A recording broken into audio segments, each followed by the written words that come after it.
రైతన్న అంటే రాజ్యం లేని రాజు, రైతన్న అంటే రాజ్యం లేని రాజు.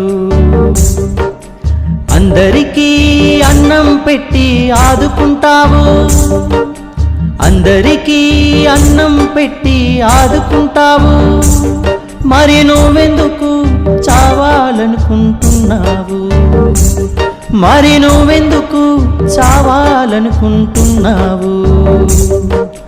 రైతన్న అంటే రాజ్యం లేని రాజు, రైతన్న అంటే రాజ్యం లేని రాజు.